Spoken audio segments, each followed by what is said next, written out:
Bismillah, Assalamualaikum warahmatullahi wabarakatuh. Alhamdulillah, wassalatu wassalamu ala rasulillah, ma ba'du. Nah,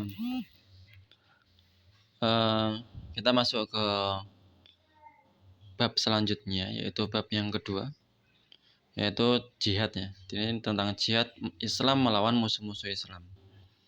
Nah, kita masuk yang pertama tentang pandangan Islam tentang peperangan dan perdamaian. Ini penting ya.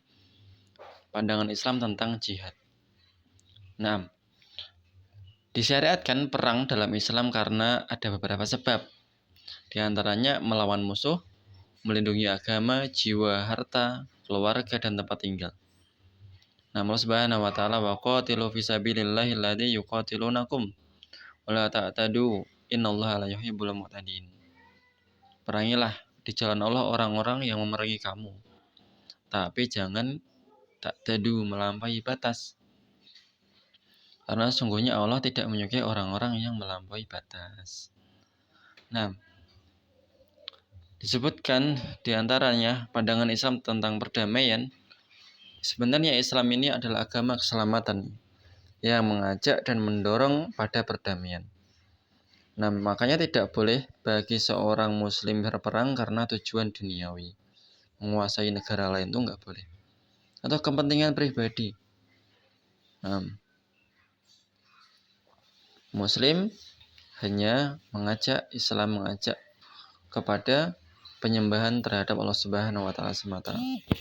Nah, dan jika mereka condong pada perdamaian, maka condonglah kepadanya dan bertakwalah kepada Allah.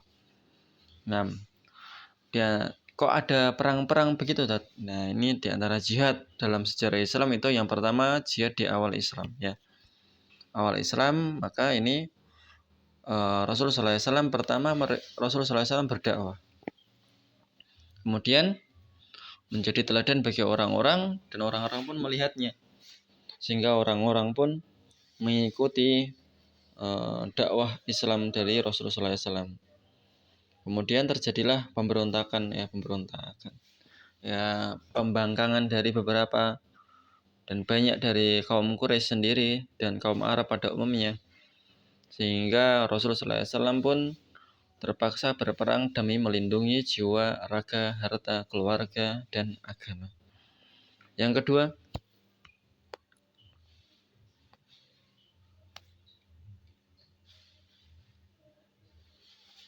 nah,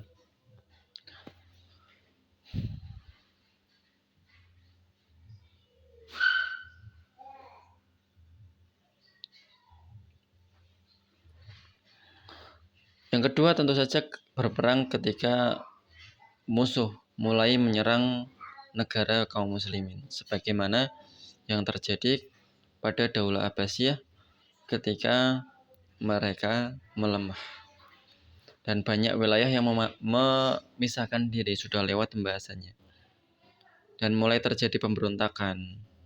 Nah, musuhnya berasal dari diri sendiri, dari kaum muslimin sendiri, dan dari ancaman dari barat maupun dari timur. Dari timur ada kelompok Mongol yang merupakan mereka penyembah berhala awalnya.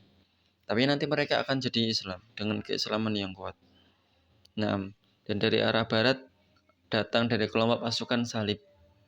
Nah, sehingga jihad kaum muslimin dilakukan dalam rangka menghadapi musuh dan menyelamatkan agamanya.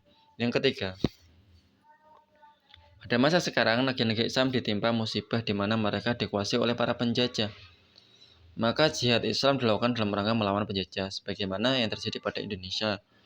Dulu mereka dijajah, ya kita dijajah oleh para penjajah.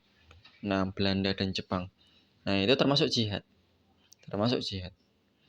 Adapun yang dilakukan oleh yang terjadi di Afghanistan, yang mana sekarang para pemberontak sudah berhasil menguasai negara tersebut, yaitu Taliban yang sudah menguasai negara tersebut.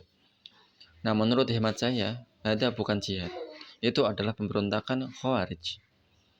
Mereka memberontak terhadap kekuasaan pemerintahan yang sah di negara tersebut. Nah, Afghanistan tidak dijajah juga. Afghanistan mempunyai presiden sendiri, mereka negara yang berdaulat. Kemudian Taliban mencoba untuk mengambil kekuasaan. karena mereka memandang presidennya tidak menerapkan hukum Islam. Tayyib. Ya meskipun pernyataan saya ini ada yang menentang juga, dan ada yang mengatakan Taliban itu bagus, ada yang mengatakan yang dilakukan itu jelek. Tapi saya mengatakan yang dilakukan oleh Taliban itu adalah pemberontakan. Tayyib. Yang keempat, dalam waktu sekarang umat Islam dan bangsa Arab menjadi sasaran kekuatan kejelekan. Nah, diancam terutama dalam hal akidah. Naam, para Zionis Yahudi, laknatullah alaih. Naam, mereka mendirikan negara di dalam negara Palestina. Mereka mengklaim dengan bantuan orang-orang Barat, mereka mengklaim merebut tanah Palestina dari orang-orang kaum muslimin yang tinggal di sana. Sehingga sekarang jadilah negara Israel. Nah, orang-orang Yahudi. Nah, mereka para Zionis yang mereka itu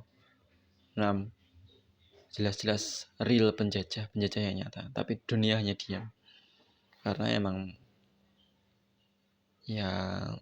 emang mereka sendiri, dunia orang Barat sendiri lah yang mendalangi itu semuanya. Baik, saya kira cukup dari saya. Assalamualaikum warahmatullahi wabarakatuh.